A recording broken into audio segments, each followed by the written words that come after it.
وہ ابھی ابھی لندن سے واپس آیا تھا، حالانکہ اس نے تو 3 دن بعد آنا تھا، مگر اسے اپنی والدہ مسز قیوم کا پیغام ملا کہ ملیحہ کے خلاف ایکسیڈنٹ کا کیس درج کرایا گیا ہے اور پولیس اسے گرفتار کر کے لے گئی ہے، مگر ضمانت پر چھوڑ دیا ہے۔ مگر میڈیا پر یہ خبر پھیل چکی ہے اور وہ آدمی جس کا ایکسیڈنٹ ہوا تھا موقع پر ہی مر گیا تھا۔ وہ گھر پہنچ کر سیدھا مسز قیوم کے کمرے میں گیا تو انہیں دیکھ کر دھک سے رہ گئے۔ نکسک سی تیار رہنے والی مسز قیوم الجھے بالوں اور سوجے چہرے کے ساتھ بیٹھی تھی۔ ماں، کیسی ہیں آپ؟ وہ ان کے قدموں میں بیٹھتے ہوئے بولا اور ساتھ ہی اس کے نگاہ کھانے پر پڑی جو کہ ویسے کا ویسا پڑا تھا۔ آپ نے کھانا نہیں کھایا؟ وہ بولا تو مسز قیوم نے ایک غصے بھری نگاہ ڈالی اور ایک ویڈیو نکال کر آگے کی۔ وہ ویڈیو دیکھنے لگا جہاں ایک لڑکی جس کا چہرہ نقاب سے چھپا ہوا تھا مسز قیوم پر چلا رہی تھی۔ آپ پیسے دے کر یہ ظلم چھپانا چاہتی ہیں، مگر ہم ایسا نہیں ہونے دیں گے۔ آپ کی بیٹی کو سزا ضرور ملے گی۔ جب آپ والدین شروع سے لگام نہیں ڈالتے تو پھر انہیں قانون کی زبان ہی سمجھانی پڑتی ہے۔ اس نے ویڈیو دیکھ کر لب بھینچ لی۔ تم اس لڑکی کی فیملی کو اتنا ذلیل کرو کہ وہ کسی کو منہ دکھانے کے لائق نہ رہے۔ تم اس لڑکی سے شادی کر کے اس گھر میں لاؤ گے اور وہ یہاں میرے گھر کی نوکرانی بنے گی۔ میں اسے ٹوٹا ہوا، بکھرا ہوا، گڑ گڑاتے ہوئے دیکھنا چاہتی ہوں۔ اس نے تمہاری موم کی پوری دنیا کے سامنے انسلٹ کی ہے۔ میں کسی کو منہ دکھانے کے لائق نہیں رہی۔ اب تم اسے اور اس کی فیملی کو ایسا ذلیل کرو گے کہ وہ کسی کو منہ دکھانے کے لائق نہ رہے۔ وہ غصے سے چیخی۔ جیسا چاہیں گی آپ ویسا ہی ہوگا۔ اٹھ کے میرے ساتھ چلیں اور چل کر کھانا کھائیے، پھر اس کے بعد آپ کی ہر بات پر عمل ہوگا۔ کل تک وہ لڑکی اس گھر میں موجود ہوگی۔ آپ کو جو بھی سزا دینی ہوگی اپنے ہاتھوں سے دیجیے گا۔ وہ اٹھ کر ان کا ماتھا چومتے ہوئے بولا، نہیں، جب تک میں اس لڑکی کو بدنام نہ دیکھ لوں میرے حلق سے پانی کا قطرہ تک نہیں جائے گا۔ تم ابھی اور اسی وقت جا کر اسے لے کر آؤ گے، اس سے نکاح کر کے۔ وہ سرد لہجے میں بولی تو وہ سر ہلاتا ہوا اٹھ کھڑا ہوا۔ کچھ دیر کے بعد وہ ایک گھر کے سامنے موجود تھا جہاں پر شادی کا ماحول نظر آ رہا تھا۔ گھر کی دیواروں پر لائٹس لگی تھی۔ یہاں شادی ہو رہی ہے کیا بھائی صاحب؟ اس نے پوچھا۔ جی ہاں، پروفیسر صاحب کی اکلوتی بیٹی کی شادی ہے اور ابھی ابھی وہ سب لوگ ہوٹل کے لیے نکلے ہیں۔ اس شخص نے بتایا تو وہ جلدی سے ہوٹل کے بارے میں پوچھ کر گاڑی کی طرف مڑ گیا۔ وہ وہاں پر پہنچا تو نکاح ہونے ہی والا تھا۔ رکیے، اس نے چلا کر کہا تو سب لوگ اس کی طرف متوجہ ہو گئے۔ دلہن نے نقاب کیا ہوا تھا، وہ بھی حیرانگی سے دیکھ رہی تھی۔ کیسے کر سکتی ہو تم یہ سب؟ وہ پاس جا کر اس کا ہاتھ تھام کر بولا تو وہ تڑپ کر اپنا ہاتھ چھڑوانے لگی۔ کون ہے آپ؟ وہ گھبرا کر بولی۔ یہ بات تم مجھ سے پوچھ رہی ہو؟ کیسی بات کر رہی ہو ماہرہ؟ میں تمہاری محبت، جنون، دیوانہ جہانگیر، تم اتنے دنوں سے مجھے ڈیٹ کر رہی تھی اور آج شادی کسی اور سے کیوں؟ اتنی ناراضگی مجھ سے کہ تم نے کسی اور سے شادی کرنے کا فیصلہ کر لیا؟ ایم سوری، میں جانتا ہوں کہ میں نے اس دن تمہارے ساتھ غلط کیا تھا۔ مجھے تمہاری این جی او کی طرف سے نکالی گئی ریلی میں شامل ہونا چاہیے تھا، مگر میں کام میں الجھا تھا۔ لیکن تم اس بات کی وجہ سے اس طرح تو مجھے چھوڑ نہیں سکتی۔ وہ اس کا ہاتھ لبوں سے لگاتے ہوئے بولا تو وہ تڑپ اٹھی۔ کیا بکواس کر رہے ہو؟ چھوڑو میرا ہاتھ۔ بابا، آئی سویئر میں نہیں جانتی انہیں، وہ تڑپ کر پیچھے ہو کر بولی۔ اچھا، لیکن یہ تمہارے بارے میں کیسے جانتا ہے؟ تمہارا نام تک جانتا ہے یہ؟ ویسے تو بڑی نیک پروین بنتی ہو، آج تک مجھ سے فون پر بھی کبھی بات نہیں کی اور باہر یار بنائے ہوئے ہیں۔ اس کا مطلب یہی ہے کہ تم مجھ سے بات نہیں کرنا چاہتی تھی۔ اس کا منگیتر چیخا، پھر وہاں سب ہی چہمے گوئیاں کرنے لگے اور اس کے والد تو جیسے ڈھس سے گئے تھے۔ انکل سوری، میں نے یہاں پر یہ تماشا کر دیا، لیکن میں تمہیں کسی اور کا ہوتا نہیں دیکھ سکتا۔ چلو اب ہمیں بھی اسی وقت نکاح کرنا ہے۔ چلیے مولوی صاحب، نکاح پڑھوائیے۔ وہ اس کا ہاتھ پکڑتے ہوئے بولا، میں کیوں کروں تم سے نکاح؟ میں آپ سے بول رہی ہوں نا کہ میں اس شخص کو نہیں جانتی۔ وہ اپنا ہاتھ ایک جھٹکے سے چھڑاتے ہوئے بولی، اگر تم چاہتی ہو کہ تمہارے والد محترم بدنام نہ ہو تو بہتر یہی ہوگا کہ تم ابھی نکاح کر لو، ورنہ دوسری صورت میں بدنامی چند لوگ دیکھ رہے ہیں، پھر پوری دنیا دیکھے گی۔ اور اس کے کان میں بولا تو وہ تڑپ کر اسے دیکھنے لگی، پھر اپنے باپ کو جو کہ بت بنا چپ چاپ کھڑا تھا۔ کیا سوچ رہی ہو مائی لو؟ اگر تمہیں مزید تماشا نہیں بنوانا تو جیسا کہہ رہا ہوں ویسا ہی کرو، ورنہ تمہارا باپ کہیں کھڑے کھڑے اس دنیا سے ہی نہ چلا جائے۔ اس نے سفاکی بھرے انداز میں کہا تو وہ تڑپ کر رہ گئی اور پھر ہاتھ تھامے صوفے پر آ کر بیٹھ گئی۔ سسر جی، اگر اجازت دیں تو نکاح شروع کرواؤں؟ وہ پروفیسر ساحر کی جانب دیکھتے بولا تو وہ لب بھینچ کر رہ گئی۔ خاموشی رضامندی ہوتی ہے مولوی صاحب، نکاح پڑھوائیں، اس نے کہا، اور پھر کچھ دیر میں نکاح ہو چکا تھا۔ بابا، وہ رخصتی سے پہلے روتے ہوئے پروفیسر ساحر کے پاس آئی تو انہوں نے نظریں پھیر لی۔ آج کے بعد سے ہمارا آپ سے کوئی رشتہ نہیں۔ اس نے چپ چاپ کھڑے اپنے چاروں بھائیوں کو دیکھا تو وہ سرخ انگارہ آنکھوں سے دیکھ رہے تھے۔ وہ 4 بھائیوں کی جان ہوا کرتی تھی، مگر آج بھائی بھی اس سے متنفر تھے۔ آپ کی بیٹی غلط نہیں ہے بابا، پلیز ایک بار کہہ دیجیے، اس طرح رشتہ مت توڑیے، میں مر جاؤں گی۔ وہ ہاتھ جوڑتے ہوئے رو پڑے، مگر پروفیسر ساحر ایک جھٹکے سے مڑ گئے اور وہاں سے چلے گئے۔ وہ پھٹی پھٹی آنکھوں سے اپنوں کا بدلا ہوا روپ دیکھ رہی تھی۔ اب چلیے بیگم صاحبہ، جہانگیر نے پاس آ کر کہا، اور پھر اس کی کرائی کو زور سے جگڑتے ہوئے وہاں سے باہر کی جانب بڑھ گیا اور آ کر اسے گاڑی کی فرنٹ سیٹ پر دھکیلا۔ وہ کسی بے جان مورت کی طرح بیٹھی تھی۔ گاڑی رحمان ولا پہنچی تو اس نے بے یقینی سے اس شخص کو دیکھا۔ وہ سمجھ گئی کہ اسے کس چیز کی سزا ملی تھی۔ وہ گاڑی پورچ میں لگاتا اسے کھینچتا اندر لایا اور لاؤنج میں آ کر زور سے مسز قیوم کے قدموں میں پھینکا۔ یہ ہے آپ کے آنسوں کی وجہ، اب آپ جانیں اور یہ جانیں۔ وہ اسپاٹ لہجے میں بولتا اپنے کمرے کی جانب بڑھ گیا۔ زلیخا، کالے کا پیکٹ لے کر آؤ، وہ چلا کر بولی، اور پھر ملازمہ نے فوراً حکم کی تعمیل کی۔ کالے کا آتے ہی مسز قیوم نے اس کے چہرے پر کالک ملی اور پھر پے در پے اس کے چہرے پر تھپڑ مارنے لگی۔ پھر بھی اس سائیکو عورت کا غصہ ٹھنڈا نہیں ہوا تو اس نے کچن سے بیلن منگوا کر اس کی کمر پر مار دیا۔ اس کی چیخیں نکل رہی تھیں اور اس کے دل خراش چیخیں سن کر جہانگیر بھاگا نیچے آیا۔ ماں، کیا ہو گیا آپ کو؟ چھوڑیے اسے، مر جائے گی وہ۔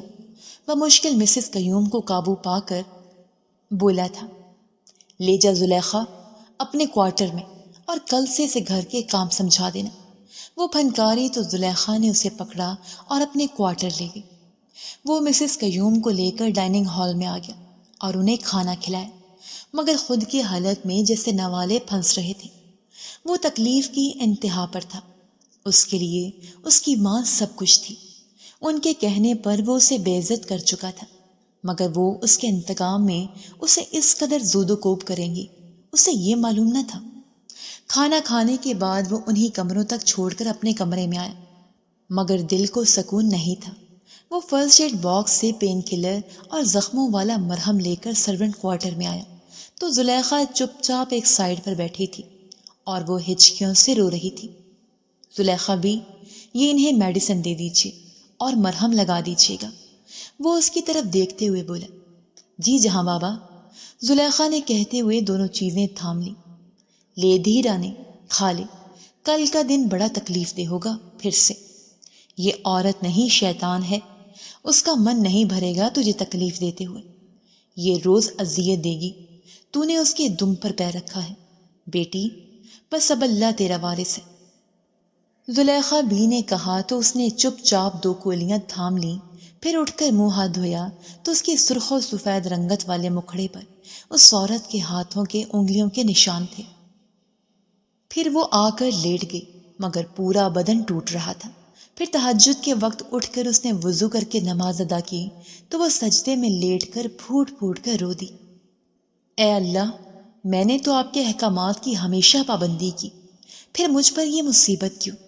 میں تیری کمزور سی بندی ہوں اور میرے اندر اتنی استطاعت نہیں ہے کہ میں یہ سب سہ سکوں۔ اے اللہ پاک، مجھے اتنی ہمت دینا کہ میں کبھی تیری نافرمان نہ بنوں۔ میں نے تو ہمیشہ مظلوم کا ساتھ دیا، مگر یہ ظلم کرنے والے کتنے لوگوں پر ظلم کر رہے ہیں۔ اے اللہ، کیوں انہیں سزا نہیں دیتے؟ وہ اللہ کے حضور باتیں کر رہی تھی اور زلیخا دکھ اور کرب سے دیکھ رہی تھی اور اسے اس معصوم سی لڑکی پر ترس آ رہا تھا۔ پھر وہ فجر کی اذان ہونے تک وہیں بیٹھی رہی اور نماز ادا کرنے کے بعد وہ زلیخا کے پاس آ کر بیٹھ گئی۔ آنٹی جی، کیا آپ کے پاس قرآن پاک ہے؟ اس نے آہستہ سے پوچھا تو زلیخا نے غلاف میں لپٹا قرآن پکڑایا اور اس نے ایک دم سے کھولا تو اچانک سامنے ایک آیت آ گئی، اور ہرگز اللہ کو بے خبر نہ جاننا ظالموں کے کام سے انہیں ڈھیل نہیں دے رہا ہے، مگر ایسے دن کے لیے جس میں آنکھیں کھلی کی کھلی رہ جائیں گی۔ اس آیت کو پڑھنے کے بعد اس نے ایک دم قرآن پاک بند کر کے دوبارہ کھولا تو سامنے پھر سے ایک آیت موجود تھی۔ اے ایمان والو، تم انصاف قائم کرنے اور اللہ کے لیے گواہی دینے والے بنو، اگرچہ خود اپنے یا والدین یا رشتہ داروں کے خلاف کیوں نہ ہو۔ وہ ہلکا سا مسکرا دی، پھر اس نے سورۃ یاسین پڑھ کر قرآن پاک طاق پر رکھا۔ ایک بات بتا دی رانی، یہ تو نے کیا دیکھا اس طرح کھول کر؟ بہت عجیب لگا یہ مجھے، زلیخا نے حیرت سے پوچھا۔ میرے بابا کہا کرتے تھے کہ قرآن میں ہر مسئلے کا حل ہے، اس لیے میں جب بھی کسی مشکل میں ہوتی ہوں بسم اللہ پڑھنے کے بعد قرآن پاک کو اس طرح کھولتی ہوں اور سامنے جو آیات آتی ہیں تو اس کو دیکھتی ہوں اور ایسا لگتا ہے کہ اللہ مجھ سے باتیں کر رہا ہے۔ میں کل رات سے بہت الجھی تھی، لیکن اب ٹھیک ہوں اور اپنے ارادے میں اور بھی زیادہ مضبوط ہوں۔ میں اپنے ارادے سے 1 انچ بھی پیچھے نہیں ہٹنے والی۔ یہ لوگ مجھے کمزور سمجھنے کی غلطی کر چکے ہیں، مگر میں اب انہی کی زبان میں جواب دوں گی۔ وہ بولتی جا رہی تھی اور زلیخا بھی اسے پریشان ہو کر دیکھ رہی تھی۔ اللہ پاک تجھے اپنے حفظ و امان میں رکھے، زلیخا بی نے کہا۔ پھر اس نے زلیخا بی کا سوٹ لے کر پہنا اور باہر نکل کر آئی تو ٹھنڈی ہوا پسلیوں میں گھستی محسوس ہوئی۔ وہ لان میں ٹہلتے کچھ دیر پہلے والے حادثے کے متعلق سوچنے لگی۔ آج سے تقریباً 10 دن پہلے وہ اپنی NGO سے نکل کر گھر کے لیے روانہ ہو رہی تھی کہ ایک سبزی فروش آدمی سر تھامے بیٹھا دکھا۔ اس کی سبزی بکی نہیں تھی، اس کا نرم دل پسیج گیا۔ وہ چلتی ہوئی پاس آئی تو اس شخص نے نگاہیں اٹھا کر دیکھا۔ بھائی صاحب، ایسا کریں کچھ سبزیاں پیک کر دیں۔ وہ پاس جا کر بولی تو اس شخص کا چہرہ کھل اٹھا۔ اس نے سبزیاں پکڑائیں تو وہ پیسے دے کر پلٹ گئی۔ ارے باجی، آپ کے باقی کے پیسے؟ اس شخص نے اسے پیچھے سے پکارتے ہوئے کہا۔ رکھ لیں بھیا، بچوں کے لیے کچھ لے جائیے گا۔ وہ ہلکا سا مسکرا کر بولی اور آگے بڑھنے لگی کہ ایک گاڑی تیز رفتاری سے اس کے پاس سے گزرتی اس سبزی فروش کو ٹکر مارتے ہوئے فٹ پاتھ پر چڑھ گئی۔ وہ بھاگتی ہوئی اس آدمی تک آئی تو وہ تڑپ رہا تھا، اور پھر ایک دم سے اس کے جسم کو جھٹکا لگا اور اس کے ساتھ ہی اس کی آنکھیں بے نور ہو گئیں۔ ماہرہ کی آنکھوں سے آنسو بہنا شروع ہو چکے تھے۔ وہ غصے سے اس کار کی جانب بڑھی تو اس میں سے ایک لڑکی نکل رہی تھی اور اس کے انداز سے لگ رہا تھا کہ وہ نشے میں دھت ہے۔ شرم نہیں آتی تمہیں؟ تم نے ایک آدمی کی جان لے لی۔ وہ ایک زوردار تھپڑ اس لڑکی کے منہ پر مارتے ہوئے چلائے۔ سب لوگ ارد گرد اکٹھے ہو چکے تھے۔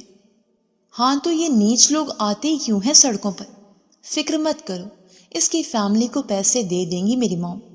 وہ لڑکھڑاتے لہجے میں بولتی ٹیکسی روک کر اس میں بیٹھنے لگی تو ماہرہ نے اس کے بازو سے کھینچ کر فٹ پاتھ پر دھکا دیا۔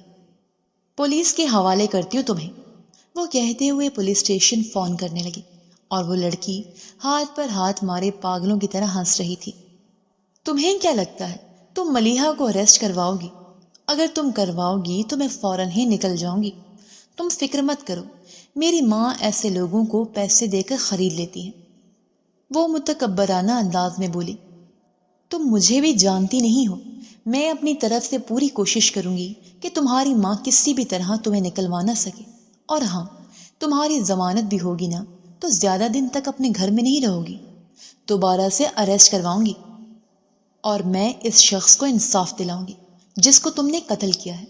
اس کی آنکھوں میں آنکھیں ڈالتے ہوئے نظر انداز لہجے میں بولی تو وہ لڑکی استہزائیہ انداز میں اسے دیکھنے لگی۔ پھر وہ ایک جھٹکے سے مڑی اور اپنی این جی او کو فون کر کے سب بتایا۔ پولیس اور این جی او کی ٹیم پہنچ چکی تھی۔ وہ اس شخص کو اپنی این جی او کے آدمیوں کے ساتھ لے کر اس کے گھر پہنچی تو وہ گھر نہیں تھا، ایک کٹیا تھی۔ دروازہ کھٹکھٹایا تو اندر سے ایک چہکتی آواز آئی، ابو جی آ گئے۔ پھر ایک 7-8 سال کی بچی نے دروازہ کھولا۔ بیٹا، آپ کی ماما کہاں ہیں؟ اس نے پوچھا تو اندر سے ایک عورت باہر نکلی، خستہ حال، چہرے پر نظر آتے غربت۔ وہ ناسمجھی سے اسے دیکھنے لگی اور اسی وقت اس شخص کی میت کو لے کر اندر آئے۔ وہ عورت چیخ چیخ کر رونے لگی اور اس کی 7 سالہ بیٹی بھی لپٹ گئی تھی اپنے باپ کے وجود پر، جبکہ چھوٹے دونوں بہن بھائی صحن میں کھڑے تھے۔ ابو جی اٹھیے، میں آپ سے کچھ نہیں مانگوں گی، مجھے کچھ نہیں چاہیے ابو۔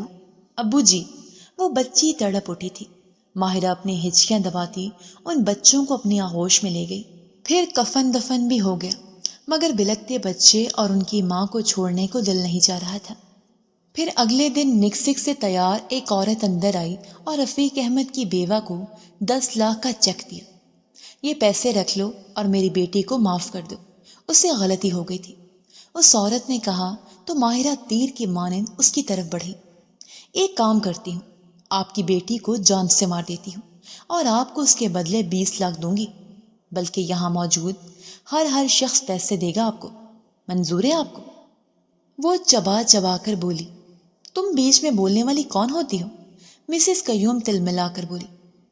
ویڈیو بنا اور پورے سوشل میڈیا پر پھیلا، اور اب میں اس عورت کا جواب دیتی ہوں۔ آپ کی بیٹی نے ایک معصوم انسان کو اپنی گاڑی کے نیچے کچل کر مار ڈالا، اور اب یہاں آ کر اس کی فیملی کو صرف چند لاکھ دے رہی ہیں۔ اس کی فیملی سے پوچھیے کہ شخص کی قیمت کیا ہے۔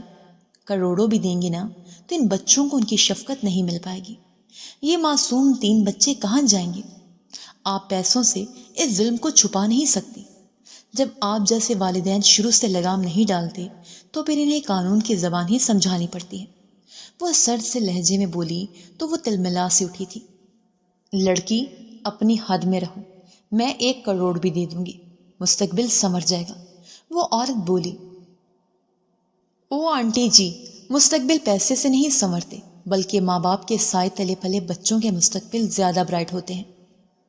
اپنی بے لگام بیٹی کو قابو نہیں کر سکتی تو گھر میں بٹھاتی، اب آ کر یہاں پیسہ کیوں پھینک رہی ہو؟ اٹھائیے اپنا پیسہ اور نکل جائیے یہاں سے۔ یہ پیسہ میری این جی او بھی دے سکتی ہے، لیکن سزا آپ کے مجرم بیٹی کو ملے گی ضرور۔ وہ سرد لہجے میں بولی تو وہ عورت ایک بری نگاہ اس پر ڈال کر چلی گئی۔ وہ وہاں سے رات کو لوٹی تو اس کے ماں باپ پریشان بیٹھے تھے۔ بیٹا، تم کن چکروں میں پڑی ہو؟ مجھے سفیان نے سب دکھایا۔ چھوڑو یہ سب، ان لوگوں سے دشمنی کہاں اچھی ہوتی ہے، اور اپنی شادی کی تیاریاں کرو، 7 دن رہ گئے ہیں۔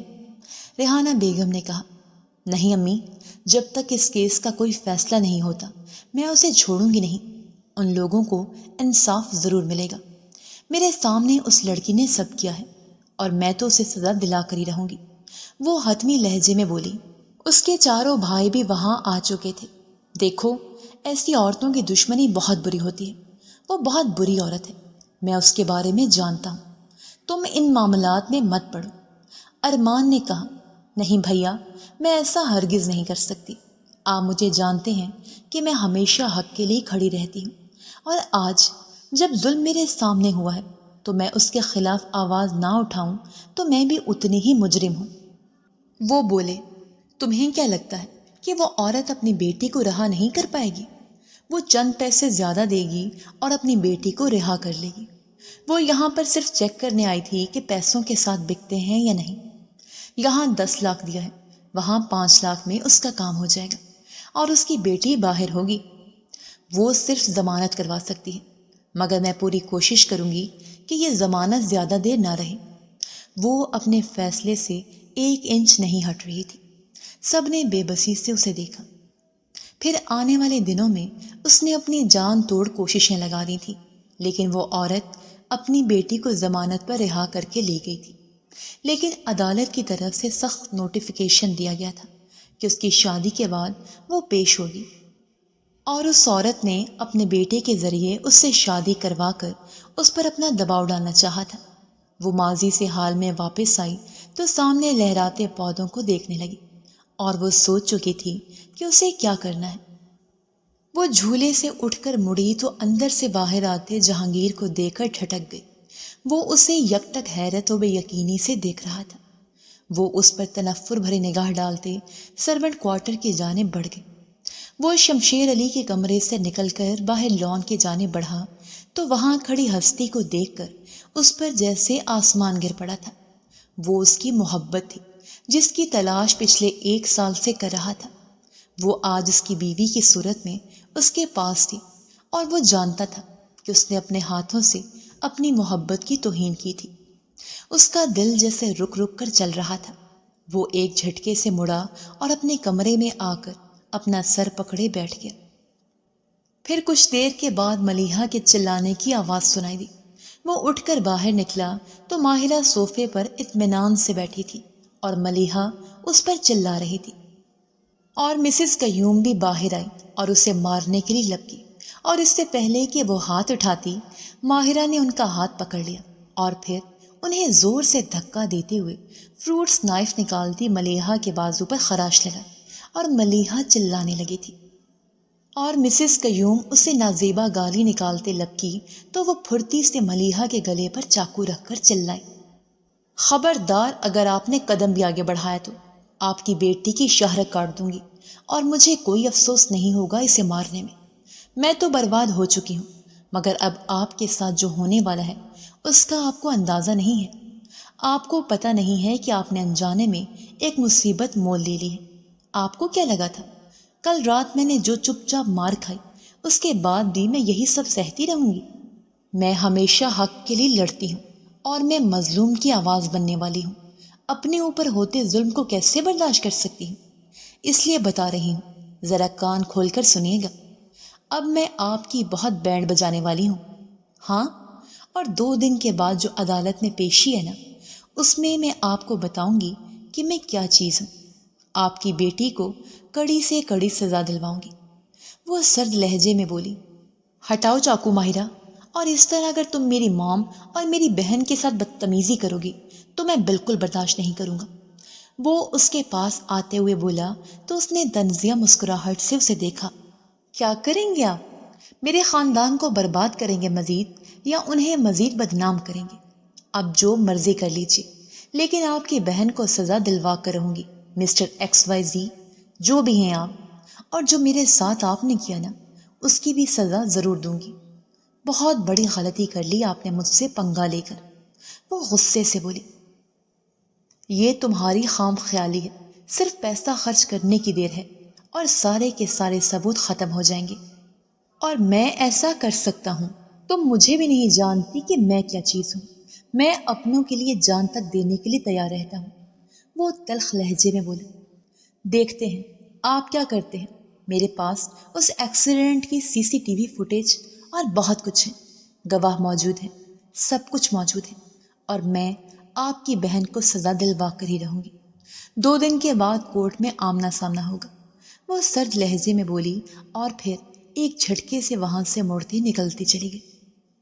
پھر 2 دن کے بعد اس کے وکیل نے سارے ثبوت پیش کیے، مگر کچھ دیر کے بعد ملیحہ لائی گئی تھی، اور وہ اس کی حرکتیں دیکھ کر ساکت رہ گئی۔ وہ پاگلوں سا بیہیو کر رہی تھی۔ پھر واقعی انصاف ہار چکا تھا۔ جہانگیر علی نے اپنی بہن کو پاگل ثابت کر ہی دیا تھا، اور عدالت نے اس کی مینٹلی حالت کو دیکھتے ہوئے اسے سزا کی بجائے اس کے علاج کے لیے مینٹل اسائلم بھیجنے کا حکم دیا تھا۔ کہا تھا نا میں نے کہ میں اس کیس کو یہیں پر ختم کر دوں گا، بس چند پیسے دینے کی ضرورت ہوتی ہے۔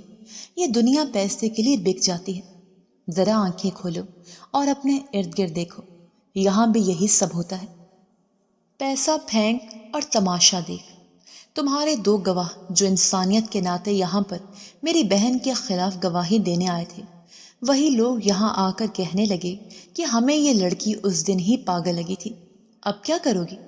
وہ طنزیہ لہجے میں بولا، آپ کو کیا لگتا ہے آپ اس عدالت سے بچ گئے ہیں؟ تو بس کام ختم؟ ابھی اس خدا کی اور آپ کے ضمیر کی عدالت لگنا باقی ہے۔ اس دنیا کی عدالت میں چاہے انصاف نہ ملا ہو، لیکن اس کی عدالت میں ضرور ملے گا، اور ضمیر کی عدالت تو ابھی لگے گی۔ چلیے میرے ساتھ۔ وہ اس کا بازو دبوچ کر بولی اور پھر اسے گاڑی چلانے کا کہا۔ راستے سے اس نے کافی پھل لیے تھے اور اسے لے کر ایک محلے میں آئی اور لکڑی کا دروازہ کھٹکھٹایا تو ایک عورت گھونگھٹ نکالے باہر آئی اور وہ اس کے ساتھ چلتی اندر داخل ہوئی۔ دونوں چھوٹے بچے کھیل رہے تھے اور بڑی بیٹی گمسم سی بیٹھی تھی۔ دیکھیے نا، آپ کے لیے پھل لائی ہوں، آپ کو یہ پسند ہے نا؟ اس نے بچی کے پاس بیٹھتی ہوئی کہا تو وہ بچی ہچکیوں سے رونے لگی۔ آپ مجھے میرے ابو جی لا دو نا، ہمیں رات کو بہت ڈر لگتا ہے۔ کوئی لوگ باہر روز دروازہ کھٹکھٹا کر جاتے ہیں، اور جو انکل کرایہ لینے آتا ہے نا، وہ بھی کہہ رہا تھا کہ گھر خالی کرو، ہم کہاں جائیں گے آپی؟ وہ روتے ہوئے بولی تو جہانگیر کی آنکھوں میں درد سا اترا۔ معاف کیجیے، بس بچی ہے نا تو اسی لیے ایسا بول گئی، رفیق علی کی بیوہ جلدی سے بولی۔ پھر وہ جتنی دیر وہاں بیٹھا رہا اسے سکون نہیں تھا۔ پھر کچھ دیر کے بعد وہ باہر نکل کر آیا۔ وہ گاڑی کے پاس گمسم کھڑا تھا۔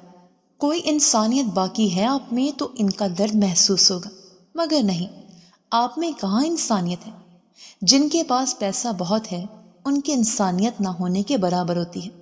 آپ کی بہن نے بچوں سے پوری کائنات چھینی، کیسے زندگی گزاریں گے وہ؟ اس کے بارے میں کچھ کہیں گے؟ وہ بولتی جا رہی تھی۔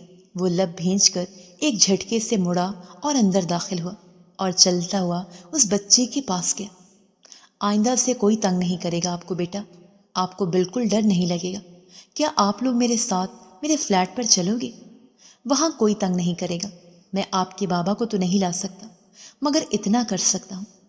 وہ اس کے پاس بیٹھتے ہوئے بولا تو ماہرہ اسے بے یقینی سے دیکھنے لگی۔ یہ آپ کیا کہہ رہے ہیں؟ وہ بڑبڑا کر بولی۔ انکار مت کیجیے گا پلیز بہن جی، کل تیاری کیجیے، جو بھی سامان آپ کو رکھنا ہے رکھیے، میرا فلیٹ خالی پڑا ہوا ہے، آپ آج سے وہیں پر رہیں گی۔ وہ بولا تو وہ عورت ماہرہ کو دیکھنے لگی۔ بالکل انکار مت کیجیے، اللہ پاک کے ہر کام میں مصلحت ہوتی ہے۔ میں کل صبح صبح آؤں گی آپ کی تیاری میں مدد کرنے، آپ خیال رکھیے گا اپنا، ماہرہ بولی۔ پھر وہ اس کے ساتھ باہر نکل آئے۔ آپ کو لگتا ہے کہ آپ اپنے فلیٹ میں انہیں رکھ کر اپنے گناہوں کا مداوع کر سکتے ہیں؟ ہرگز نہیں کر سکتے۔ ان بچوں کے قدموں میں پوری دنیا کی دولت بھی رکھ دو گے نا تو تب بھی کبھی بھی ان کی محرومیوں کا ازالہ نہیں کر سکتے۔ وہ تلخ لہجے میں بولی۔ آپ ہمیشہ نیگیٹو باتیں کیوں کرتی ہیں؟ وہ اس کے سبھی چہرے پہ نگاہیں جماتے ہوئے بولا۔ کیونکہ نیگیٹو لوگوں کے ساتھ باتیں بھی نیگیٹو ہی ہوتی ہیں، وہ منہ بنا کر بولی۔ آپ مجھے ایک سوال کا جواب دیں، آپ کے فیملی ممبر میں سے کسی سے یہ ایکسیڈنٹ ہوا ہوتا تو کیا کرتی آپ؟ میری بہن اپنے ہوش میں نہیں تھی، اس لیے اس سے یہ ایکسیڈنٹ ہوا۔ اگر وہ ہوش میں ہوتی تو اس کا دماغ خراب تھا کہ وہ اپنے آپ کو اس طرح مصیبت میں پھنساتی۔ وہ سنجیدگی بھرے لہجے میں بولا۔ میری فیملی ہو یا کوئی اور، بات یہاں انصاف کی ہے۔ آپ کی بہن نشے میں تھی تو اسے ضرورت ہی کیا تھی گاڑی چلانے کی؟ اور پھر اس کے بعد آپ کی بہن وہاں بدتمیزی بھی کرتی رہی، غریبوں کو حقیر بول رہی تھی، کیڑے مکوڑے، اور اس میں واقعی وہ قصوروار ہے۔ اس کے اس طرح کے رویے کی قصوروار آپ اور آپ کی مدر ہیں۔ آپ نے اس کی تربیت اسی طرح کی ہے۔ اس کی تربیت کے اندر غریبوں سے نفرت کرنا سکھایا گیا ہے۔ اگر آپ کے گھر کا کوئی بندہ ہوتا تو ابھی تک آپ عدالت میں چاہے جتنے مرضی پیسے خرچ کر لیتے، مگر سزا ضرور ملتی۔ بس یہاں غریب ہی کی جان کی قیمت نہیں ہے، وہ تلخ لہجے میں بولی تو وہ چپ ہو گیا۔ آپ تو نیک ہیں تو میرا ہاتھ تھام کر سیدھے راستے پر ڈال دیں، کیا پتا میں سدھر ہی جاؤں۔ وہ اس کے آگے ہاتھ پھیلاتے ہوئے بولا تو وہ ایک پل کے لیے سوچ میں ڈوب گئی اور پھر بنا کچھ بولے سر جھٹک کر باہر کے نظاروں میں کھو گئی۔ اچھا، کل ایک کام کیجیے گا، میرے ساتھ میرے فلیٹ پر چلیے گا، وہاں سارا کچھ دیکھ لیجیے گا، سب ٹھیک ہے؟ وہ بولا تو ماہرہ نے اس بات میں سر ہلا دیا۔ پھر وہ گاڑی سے نکل کر لان میں بیٹھی۔ ملیحہ اور مسز قیوم نے طنزیہ مسکراہٹ سے اسے دیکھا۔ وہ دونوں پاس آئے تو وہ مسکرا کر بولی، میرے بیٹے نے جو کہا وہ کر دکھایا، اب ایک کام کرو، تم اس گھر سے دفع ہو جاؤ۔ وہ بولی تو ماہرہ نے بے اختیار جہانگیر کی طرف دیکھا۔ وہ نظریں چرا گیا۔ فکر مت کریں، جاؤں گی ضرور، لیکن 1-2 دن تک، کیونکہ فی الحال میرے پاس رہنے کی جگہ نہیں ہے۔ وہ اسپاٹ لہجے میں بولی۔ یہ میرا مسئلہ نہیں ہے، تم ابھی اور اسی وقت دفع ہو جاؤ یہاں سے۔ وہ پھنکاری۔ مام چھوڑیے نا، 1-2 دن کے بعد ہے چلی جائے گی، وہ جلدی سے بولا تھا۔ وہ چپ ہو گئی۔ وہ بوجھل دل سے زلیخا بی کے کوارٹر میں آئی۔ بیٹا آپ جا رہی ہو کیا؟ وہ لب کچلتے ہوئے بولی تو وہ ان کے انداز پہ ٹھٹک گئی۔ مجھے جانا ہی تھا زلیخا، میں اسے زبردستی کے رشتے میں خود کو باندھ کر نہیں رکھ سکتی۔ وہ اب سرد لہجے میں بولی۔ بیٹا اس دن جیسے آپ نے کیا تھا نا، اس سے بیگم صاحبہ بڑی گھبرا گئی تھی۔ ان کی جان اپنی بیٹی میں ہے، لیکن وہ عورت بہت خطرناک ہے۔ پہلے اس نے شمشیر بابا کا یہ حال کیا، کیونکہ شمشیر بابا کو پتہ چل چکا تھا کہ بڑے صاحب کے قاتل یہی عورت ہے۔ وہ بتانا چاہتے تھے، مگر اس سے پہلے شمشیر بابا کا ایکسیڈنٹ کروا دیا، اور اب انہیں جانے کون سی دوا دیتی ہیں کہ دن بدن ان کی حالت خراب ہوتی جاتی ہے، اور یہاں تک کہ انہیں پاگل پن کے دورے پڑتے ہیں۔ اس لیے بیچارے بابا کو گیسٹ روم میں رکھا گیا ہے۔ وہ بولتی جا رہی تھی اور ماہرہ حیرانگی سے سن رہی تھی۔ یہ آپ کیا کہہ رہی ہیں؟ زلیخا بی، ایک ماں اپنے بیٹے کے ساتھ ایسا کیسے کر سکتی ہے؟ وہ حیرانی سے بولی۔ وہ ماں نہیں ہے، وہ تو سوتیلی ماں ہے۔ آج سے 15 سال پہلے بڑے صاحب کے آفس میں سیکرٹری کی جاب کرتی تھی، تو وہیں پر صاحب جی نے انہیں پرپوز کیا اور ان سے شادی کر لی۔ جب وہ اس گھر میں آئی تو ان کی ایک 4 سال کی بیٹی تھی، یعنی یہ منحوس ماری ملیحہ۔ شمشیر بابا کو تو یہ عورت ایک آنکھ نہیں بھاتی تھی، لیکن وہ اپنے بابا کے لیے خوش تھے۔ پھر آج سے کچھ برس پہلے جب شمشیر بابا نے بزنس سنبھالا تو یہ عورت صاحب جی سے لڑنے لگی۔ پھر صاحب جی نے سب کچھ اپنے دونوں بیٹوں کے نام کیا، تو اس نے صاحب جی کا ایکسیڈنٹ کروا کر مروا دیا۔ ان دنوں جہان بابا ملک سے باہر تھے اپنی اسٹڈی کے سلسلے میں۔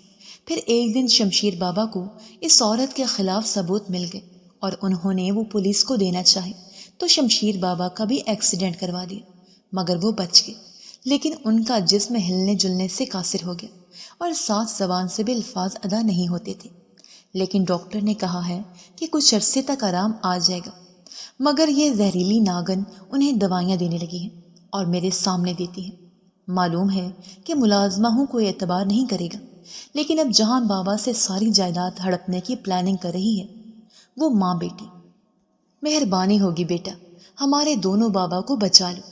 ہمارے جہان بابا برے آدمی نہیں ہیں، بس وہ محبت بہت کرتے ہیں اپنے والد صاحب سے اور واحد رشتے سے، مگر انہیں معلوم نہیں اس عورت کی اصلیت کا۔ وہ رو رہی تھی اور بولے جا رہی تھی، اور ماہرہ کا دماغ تو سن ہو گیا تھا۔ پھر اسے جہانگیر کی طرف سے ملی تکلیف یاد آئی تو وہ کھٹور بن گئی۔ مجھے اس سے کیا لینا دینا؟ یہ آپ لوگوں کا اور آپ کے بابا لوگوں کا معاملہ ہے۔ آپ اپنے بابا لوگوں کو خود بتا دیجیے گا، پتہ وہ آپ کی بات کا یقین کر لیں۔ میں اس معاملے میں کوئی بھی مدد نہیں کر سکتی۔ وہ سادہ لہجے میں بولی تو زلیخا بی کے چہرے پر مایوسی چھا گئی۔ وہ پوری رات نہیں سو پائی تھی۔ اگلے دن وہ دوپہر میں بے اختیار گیسٹ روم کی طرف آئی تو اندر کا منظر دیکھ کر ٹھٹک گئی اور جلدی سے اوٹ میں ہو گئی۔ ٹھونسو، یہ تمہاری ڈوز ہے۔ اب ایک بات بتاؤں، بڑی دور سے ایک میڈیسن منگوائی ہے، وہ دیا کروں گی اور اس سے جلد دنیا سے اٹھ جاؤ گی، اور تیرا بھائی بھی۔ وہ پھنکار کر بولی، زبردستی کھانا کھلا رہی تھی۔ وہ غصے سے پلیٹ گراتا ہاں کی آوازیں نکال رہا تھا، اور وہ سائیکو عورت بری طرح پیٹنے لگی تھی۔ اس نے جلدی سے موبائل نکال کر اس کی ویڈیو بنا لی تھی، اور پھر وہ بکتی جھکتی باہر نکل گئی۔ وہ گبھرو جوان مرد اپنی بے بسی پر ماتم کر رہا تھا۔ وہ اس کے جاتے ہی اندر داخل ہوئی تو وہ خوف زدہ ہو کر ہاں کی آواز نکالنے لگا۔ وہ جلدی سے سائڈ ٹیبل کی دراز کھول کر وہ دوائی کی شیشیاں نکال چکی تھی۔ پھر اس نے جلدی سے کاغذ میں وہ دوائی ڈالی اور اسے چھپا لیا۔ ڈونٹ وری بھیا، اب میں آ گئی ہوں نا، تو بس فکر نہیں کرنا۔ اب میرا وعدہ ہے، میں آپ کو انصاف دلاؤں گی، اور اس زہریلی ناگن کا پھن کچلنے کا ٹائم آ گیا ہے۔ فکر مت کیجیے گا، اور ہاں، سچ تعارف کرانا بھول گئی میں بھی اس عورت کی ڈسی ہوئی ہوں، آپ کے بھائی کی بیوی ہوں۔ جب تک معاملات ٹھیک نہیں ہو جاتے میں یہاں سے نہیں جاؤں گی، اور فکر مت کریں، یہ دوائی کی اصل دوا لاؤں گی اور آپ بہت جلد ٹھیک ہوں گے۔ آپ کے بھائی کی وجہ سے میں چاہے کسی مظلوم کو انصاف نہیں دلا پائی، مگر آپ کو ضرور دلاؤں گی۔ وہ بولتی جا رہی تھی، پھر وہ تیزی سے باہر نکل گئی۔ کچھ دیر کے بعد وہ اپنی این جی او میں موجود تھی۔ اس نے این جی او کی ٹیم کے ذریعے اس میڈیسن کا ٹیسٹ کروایا تو وہ ایک ڈرگ تھی جس سے جسم سونا رہتا تھا۔ اس نے سب سے پہلے اس رپورٹ کو سنبھالا اور پھر راستے سے میڈیسن پتہ کی تو مہنگی اتنی تھی کہ اس کے پاس پیسے نہیں تھے۔ اس نے اپنی ماں کی واحد نشانی اپنا بریسلٹ بیچ کر میڈیسن خریدی اور گھر آ گئی۔ رات کو وہ چپکے سے شمشیر کے روم میں آئی اور اسے دوائی دے کر اس دوائی کو چینج کیا تو وہ تشکر بھری نم آنکھوں سے اسے دیکھنے لگا۔ پھر وہ لاؤنج میں آ کر بیٹھی ہی تھی کہ ملیحہ پاس آ کر اس پر چلانے لگی، تم یہاں سے کب دفع ہوگی؟ ملیحہ چلائی، کبھی بھی نہیں، میں نے کہا تھا نا کہ میں 2-3 دن تک چلی جاؤں گی، لیکن میں نے سوچا کہ میں اتنے بڑے آدمی کی بیوی بن چکی ہوں تو مجھے اس بات کا فائدہ اٹھانا چاہیے، تو بس پھر میں نے سوچ لیا کہ میں اس رشتے کو پوری ایمانداری سے نبھاؤں گی۔ بس آج سے میں آپ کے بھائی جان کے کمرے میں ہوں گی، پلیز ذرا اپنے بھائی کے روم کا بتا دو۔ وہ اطمینان سے بولی تو وہ اندر داخل ہوتا جہانگیر اس کی بات پر تھم سا گیا اور چہرہ جیسے خوشی سے کھل اٹھا تھا۔ تو آپ اس رشتے کو نبھانا چاہتی ہیں؟ وہ پاس آ کر بے قراری بھرے انداز میں بولا تو وہ کندھے اچکا گئی۔ اس نے اپنی ہتھیلی پھیلائی تو وہ کچھ تذبذب کے بعد اس کے ہاتھ پہ ہاتھ رکھ گئی۔ وہ ہلکا سا دباتا اس سے اپنے روم میں آ گیا۔ سو کیسا لگا میرا روم؟ وہ اسے محبت سے دیکھتے ہوئے بولا تو وہ اسے ناگواری سے دیکھنے لگی۔ زیادہ فری ہونے کی ضرورت نہیں ہے میرے ساتھ، میں نے یہ سب اس لیے کیا کیونکہ میرے پاس اس گھر کے علاوہ کوئی ٹھکانہ نہیں۔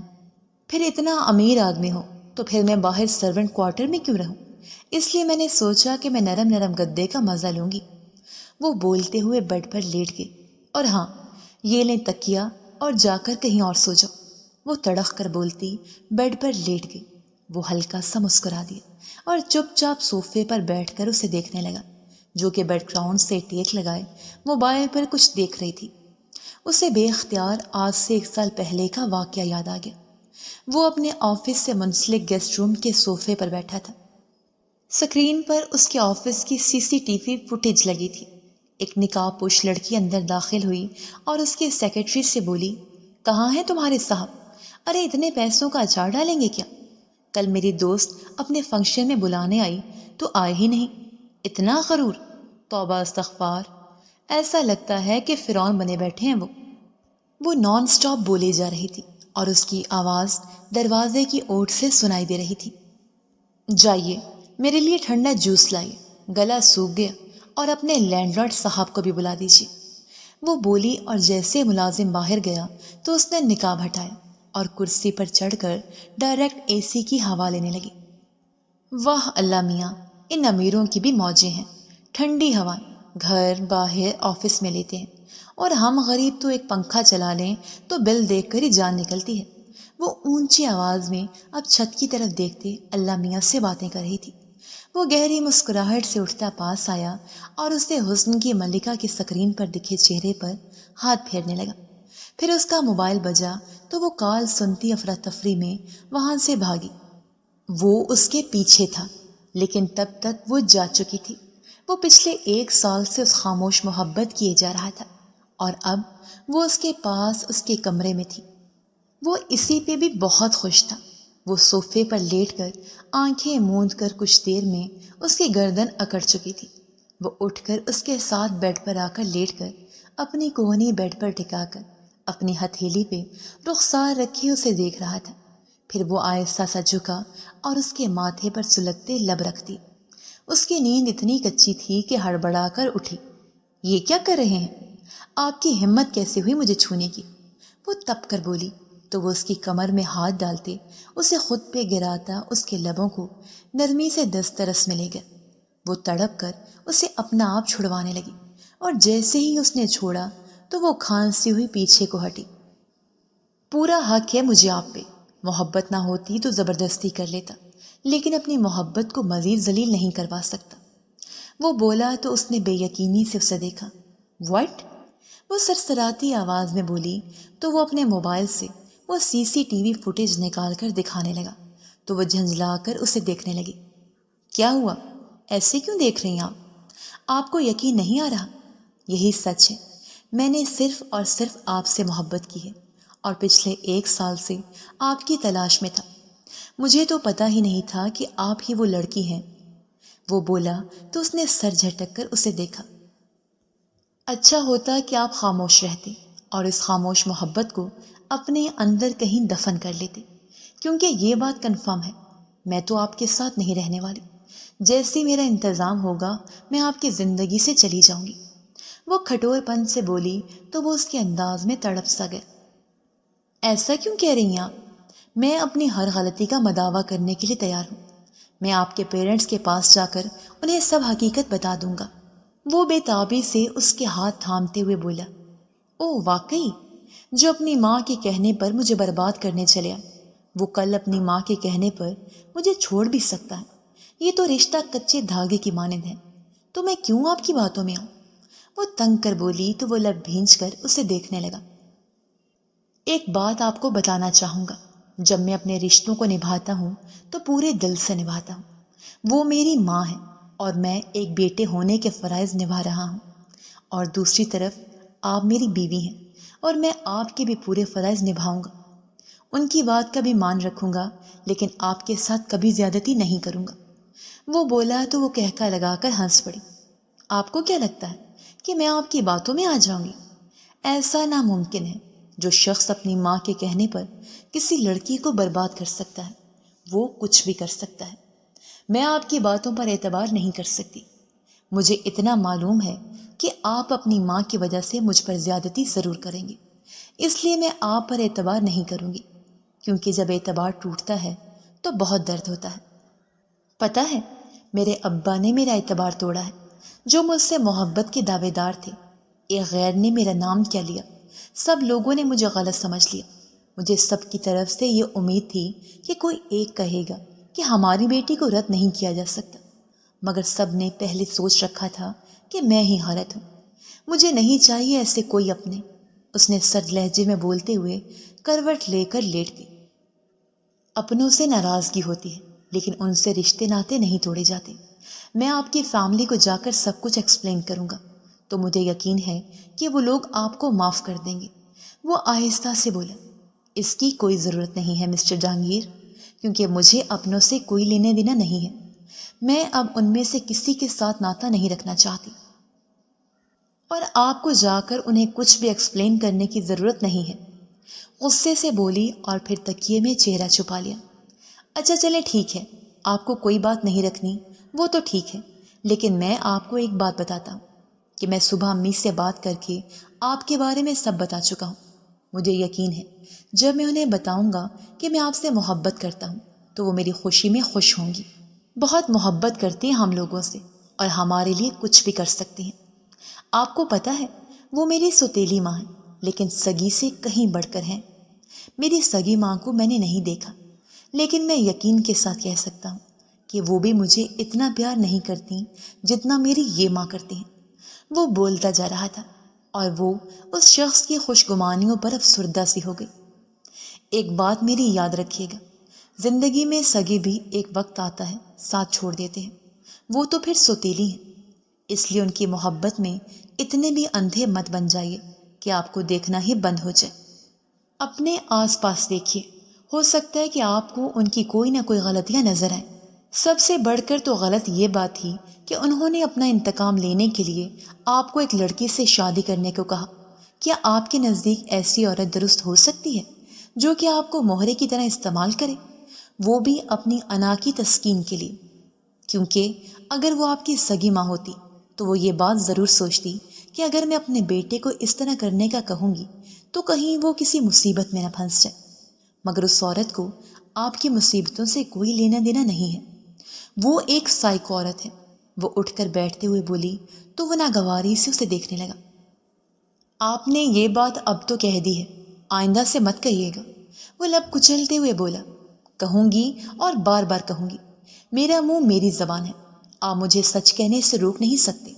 وہ اسپاٹ لہجے میں بولی تو وہ اسے دیکھ کر رہ گیا، پھر سر جھٹک کر وہ کروٹ لے کر لیٹ گیا۔ اگلے دن وہ آفس جانے کے لیے تیار ہو رہا تھا کہ وہ اس کے پاس آ کر کھڑی ہو گئی۔ میرے پاس کپڑے نہیں ہیں تو مہربانی ہوگی آپ کی اگر آپ جا کر مجھے کچھ شاپنگ کروا دیں۔ شاپنگ نہیں کروا سکتے تو پلیز کچھ پیسے دے دیجیے گا، وہ اسپاٹ لہجے میں بولی۔ آپ ایسا کیجئے 2 گھنٹے تک تیار ہو جائیے گا، میں آپ کو پک کروں گا، پھر آپ کو شاپنگ کروا دیتا ہوں، بس ایک میٹنگ مجھے کرنی ہے، وہ گھڑی کی طرف دیکھتے ہوئے بولا۔ پھر وہ واقعی 2 گھنٹے بعد اسے پک کر کے شاپنگ مال لے گیا تھا، اور وہاں سے شاپنگ کرنے کے بعد اس نے گاڑی اس کے میکے کے دروازے پر کھڑی کی تو وہ سن سی ہو گئی۔ پھر وہ اسے لے کر باہر نکلا اور دروازہ ناک کیا تو اس کے بھائی نے دروازہ کھولا اور بڑی خوش اخلاقی سے ان کا استقبال کیا۔ وہ اندر داخل ہوئی تو اس کی ماں اسے گلے لگاتی کتنی دیر روتی رہی۔ وہ گمسم سی بیٹھی تھی، پھر وہ کچھ دیر بیٹھنے کے بعد کھڑا ہوا، وہ بھی اس کے ساتھ اٹھی تو اس نے جلدی سے کہا، آپ یہیں پر ٹھہریے گا، میں رات میں پک کروں گا۔ وہ باہر نکل گیا تو اس کی ماں نے بتایا کہ وہ آج صبح ملنے آیا تھا اور اس نے ساری حقیقت بتائی اور معافی بھی مانگی۔ کتنی عجیب بات ہے امی، آپ لوگ جس شخص نے آ کر کہا کہ یہ میری محبوبہ رہ چکی ہے تو آپ نے اعتبار کر لیا، اور اسی شخص نے آ کر جھٹلا کر کہا کہ ایسا کچھ نہیں ہے، پھر اسی پر اعتبار کرتے۔ آج باہیں پھیلائے میرا استقبال کر رہے ہیں، وہ تلخ لہجے میں بولتی چلے گئی۔ ایسی بات نہیں ہے میری جان، بس وہ وقت اتنا برا تھا کہ ہم میں سے کسی کو کچھ سمجھ نہیں آیا، اور پھر میں تو ماں ہوں نا، میں تو اس دن سے کہہ رہی ہوں کہ میری بیٹی ایسا نہیں کر سکتی، لیکن میں مجبور ہوں کیونکہ میں ایک بیوی بھی ہوں، مجھے معاف کر دو میری بچی۔ اس کی ماں بولتے بولتے رو پڑی تو اس کا نرم دل آنسوؤں سے بھر گیا۔ پھر اس نے پورا دن بہت اچھا گزارا، مگر دھیان شمشیر علی کی طرف بھی تھا۔ پھر وہ شام کو لینے آیا تو اس کے ساتھ لوٹ آئی۔ وقت پر لگا کر اڑ رہا تھا، وقت کے ساتھ ساتھ وہ ایک دوسرے کے قریب آنے لگے تھے، مگر اس نے آج تک تو اس پر اپنا حق نہیں جتایا تھا۔ اس 1 مہینے میں اسے اتنا معلوم ہو گیا تھا کہ یہ شخص جتنا ذہین ہے اتنا ہی معصوم ہے، اور اپنے رشتوں کے معاملے میں بہت مخلص ہے۔ وہ آج شمشیر علی کے پاس بیٹھی انہیں دیکھ رہی تھی۔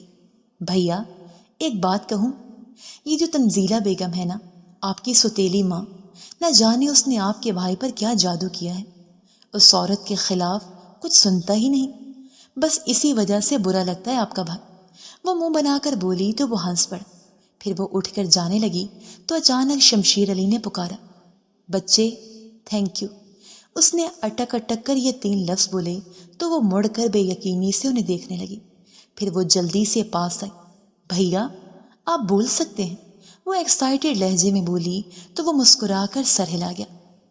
اب وقت آ چکا ہے کہ زہریلی ناگن کا پھن کچل دو، بس ایک کام کرنا پڑے گا، وہ ثبوت لانے ہوں گے جو اس کو سزا دلا سکے۔ وہ اٹک اٹک کر بمشکل بول رہا تھا، لیکن وہ ثبوت آپ کے ایکسیڈنٹ میں ضائع ہو چکے ہیں نا، تو پھر وہ کہاں سے لائیں گے؟ اس نے پوچھا۔ نہیں، ثبوت ضائع نہیں ہوئے، بلکہ جہان کے کمرے میں اس کے پرانے رین کوٹ میں موجود ہیں۔ مجھے معلوم تھا کہ وہ عورت مجھے مروا دے گی، اسی لیے میں نے اصلی ثبوت جہان کے رین کوٹ میں رکھے اور فیک خود کے پاس۔ مجھے یقین تھا کہ کسی نہ کسی دن وہ جہان کے ہاتھ ضرور لگیں گے، مگر وہ آج تک رین کوٹ یوز نہیں کیا۔ اس نے شمشیر آہستہ آہستہ کہہ رہا تھا، پھر ایک دم سے باہر کھٹکا محسوس ہوا تو وہ بھاگ کر گئی تو ملیحہ کھڑی تھی۔ میں اپنی موم کو جا کر سب کچھ بتاؤں گی، وہ غصے سے بولتی پلٹی تو ماہرہ نے واز پکڑ کر اس کے سر پر دے مارا، وہ کراہتے ہوئے زمین پر گر گئے۔ پھر زلیخا کی مدد سے وہ اسے سرونٹ کوارٹر لے آئی اور وہاں کرسی سے باندھ کر کپڑا منہ میں ٹھونسا۔ پھر وہ بھاگتی ہوئی کمرے میں آئی اور جہان کے کپڑے نکال کر پھینکنے لگی۔ کیا کر رہی ہیں آپ؟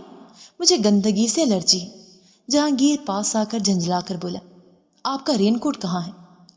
اس نے تیز لہجے میں پوچھا تو وہ حیرانگی سے دیکھنے لگا۔ وہ ضائع تھا تو میں نے اسٹور روم میں رکھوا دیا، وہ کندھے اچکا کر بولا۔ کیا پاگل آدمی ہیں آپ؟ رکھوانے سے پہلے ایک بار اس کے اندر چیک کر لیتے کہ اس میں کچھ ہے کہ نہیں، وہ تپے ہوئے انداز میں بولی۔ واٹ؟ اس میں کیا ہونا تھا؟ کچھ بھی نہیں تھا اور ویسے بھی وہ بیکار تھا۔ وہ سر جھٹک کر بولا، آپ بھی بہت بیکار آدمی ہیں، تو اپنے آپ کو کسی کاٹ کباڑ میں بیچ کیوں نہیں دیتے؟ وہ تپ کر بولتی اسٹور روم میں گئی اور ایک ایک چیز الٹ پلٹ ڈالی۔ وہ پاس کھڑا حیرانگی سے دیکھ رہا تھا۔ پھر اس نے رین کوٹ کی اندرونی جیب میں ہاتھ ڈالا تو اس میں ایک USB تھی اور ساتھ کچھ رپورٹس تھیں۔ واٹ دا ہیل، یہ سب کیا ہے؟ اور ایک منٹ، آپ کو کیسے معلوم کہ میرے رین کوٹ میں یہ سب موجود ہے؟ وہ حیرانگی سے بولا تو وہ بنا جواب دیے اس کا ہاتھ پکڑے شمشیر علی کے کمرے میں لیا اور رپورٹ دکھائی تو وہ قیوم الوی کی پوسٹ مارٹم رپورٹ تھی، جس میں صاف صاف لکھا تھا کہ انہوں نے ڈرگز لی تھی۔ کیا بکواس ہے یہ، میرے ڈیڈ ایسی چیزیں استعمال نہیں کرتے تھے۔ وہ تپ کر بولا، میں نے کب کہا کہ آپ کے والد محترم یہ سب لیتے تھے؟ ہو سکتا ہے کہ انہیں کسی نے کھلائی ہو تاکہ ان کا ایکسیڈنٹ ہو۔ وہ تنزیہ لہجے میں بولی تو وہ الجھ گیا۔ USB لگاؤ بچے۔ شمشیر علی کی آواز پر وہ ایک جھٹکے سے مڑ کر اسے بے یقینی سے دیکھنے لگا۔ آپ بول سکتی ہیں بھیا؟ وہ تڑپ کر بولا اور خوشی سے آ کر لپٹ گیا۔ وہ شمشیر علی کے اشارے پر ماہرہ نے USB LCD میں لگائی تو اس میں تنزیلہ شمشیر علی کے سامنے اپنا جرم قبول کر رہی تھی۔ وہ پھٹی پھٹی آنکھوں سے دیکھ رہا تھا۔ پھر وہ زمین پر بیٹھتا چلا گیا۔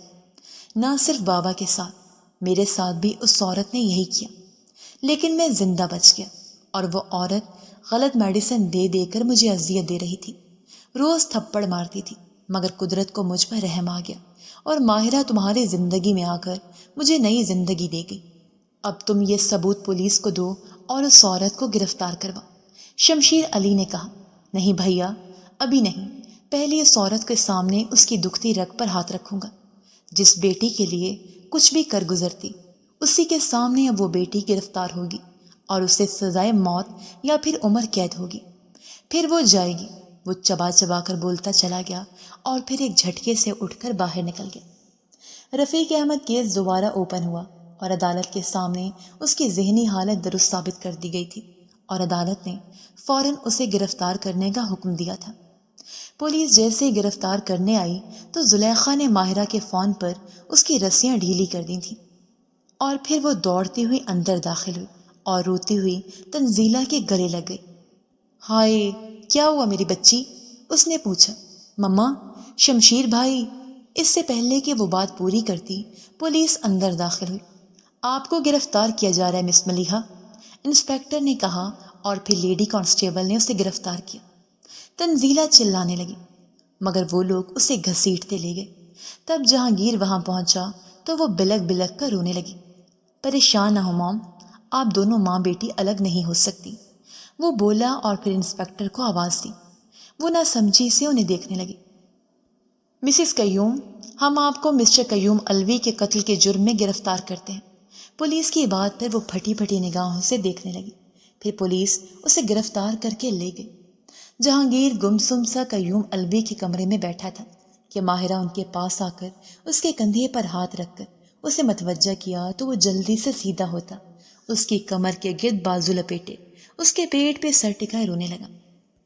میں واقعی لوزر ہوں، پتہ ہے، میں نے اچھا بیٹا بن سکا نہ بھائی، نہ ہی اچھا انسان، وہ بھی اس عورت کی وجہ سے۔ اگر آپ میری زندگی میں نہ آتی تو یہ سچائی شاید کبھی کھل نہ پاتی اور ایک راز ہی رہ جاتا، مگر دیکھو قدرت نے برسوں پرانے راز کو کیسے کھولا۔ وہ نم لہجے میں بولا، جی ایسا ہی ہے، اللہ پاک خود فرماتے ہیں کہ ظالم کو جو ڈھیل دی ہے اس پر خوش نہ ہو، کیونکہ اللہ پاک انتقام ضرور لیتے ہیں۔ میں کچھ عرصہ قبل سوچتی تھی کہ میری شادی اس طرح آپ سے ہونے پر مجھے بہت کنفیوژن تھا، مگر سب کلیئر ہو گیا۔ یہ تھی مصلحت، مجھے کسی کی زندگی بچانے کا ذریعہ بننا تھا۔ وہ آہستہ سے بولی، بے شک بیٹا، اس میں کوئی شک نہیں ہے، جب ظالم کے ظلم کی انتہا ہو جاتی ہے نا، تو پھر اللہ اسی کے ہاتھوں اس کی بربادی لکھ دیتے ہیں۔ شمشیر علی بولتا چلا گیا۔ تنزیلہ بیگم بڑے اعتماد سے بیٹھی تھی، اسے لگا تھا کہ یہ راز ہی رہے گا۔ وہ خود کو سیانی سمجھنے لگی تھی، مگر ہر سیانی کا سوا سیانی ہوتی ہے۔ اور شکریہ ہماری زندگی میں آ کر ہمیں خوشیاں دینے کے لیے، شمشیر علی بولتا چلا گیا۔ پھر وہ کچھ دیر کے بعد کمرے میں آیا تو ماہرہ کو دیکھنے لگا جو کہ اپنا بیگ پیک کر رہی تھی۔ یہ سب کیا پاگل پن ہے؟ کہاں جا رہی ہیں آپ؟ وہ غصے سے بولا۔ آپ شاید بھول رہے ہیں کہ میں نے کچھ عرصہ قبل آپ سے کہا تھا کہ مجھے کچھ یہاں پر کام ہے، اور جیسے ہی وہ مکمل ہوگا میں یہاں سے چلی جاؤں گی، اور وہ کام مکمل ہو چکا ہے اور اب میرے جانے کا وقت ہے۔ وہ آہستہ سے بولی تو وہ بے یقینی سے اسے دیکھنے لگا۔ خبردار اگر آپ نے سوچا بھی، آپ سمجھتی کیا ہے؟ میں نے آپ سے محبت کا اظہار کیا اور اس کے باوجود آپ مجھے چھوڑ کر جانا چاہتی ہیں۔ اس سے تو اچھا تھا کہ آپ ہمیں مرنے دیتی۔ وہ غصے سے اس کا بیگ نیچے پھینک کر بولا تو وہ لب بھینچ کر رہ گئی۔ میں بہت انا پرست ہوں مسٹر جہانگیر، آپ نے میرے دل کو ٹھیس پہنچائی تھی، میری انا کو ٹھیس پہنچائی تھی، میری عزت نفس کو کچلا تھا۔ تو آپ بتائیں، اگر آپ کے ساتھ سب ہوا ہوتا تو کیا آپ معاف کرتے؟ وہ کرب بھرے لہجے میں بولی، نہیں کرتا، کیونکہ میں تو ہوں ہی برا، لیکن آپ اچھی اور سچی ہیں نا، آپ چھوڑ کر گئیں تو میں مر جاؤں گا۔ وہ اسے خود میں بھینچ کر بولا تو وہ جیسے اسے ہارنے لگی تھی، اور پھر وہ اس کے گرد بازو باندھے ہچکیوں سے رونے لگی۔ جب اس کا دل ہلکا ہوا تو وہ اس کا چہرہ ہاتھوں کے پیالے میں جکڑے اس کے چہرے کے ہر نقش پر محبت کی مہر ثبت کرنے لگا۔ وہ خاموش کھڑی تھی، پھر وہ اسے باہوں میں اٹھائے بیٹھ کے جانے بڑھ گیا اور اس پر اپنا حق جتانے لگا۔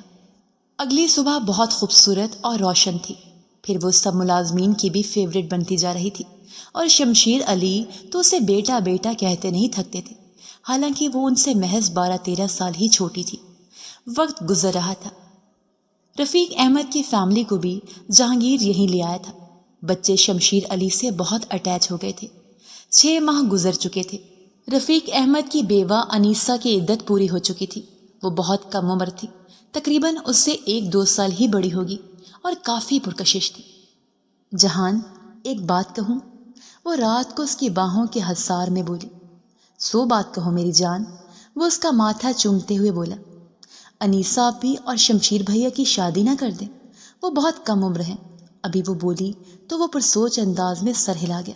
شمشیر علی سے پوچھا تو انہوں نے کہا کہ اگر وہ مجھ جیسے معذور انسان سے شادی کرنا چاہتی ہیں تو مجھے منظور ہے۔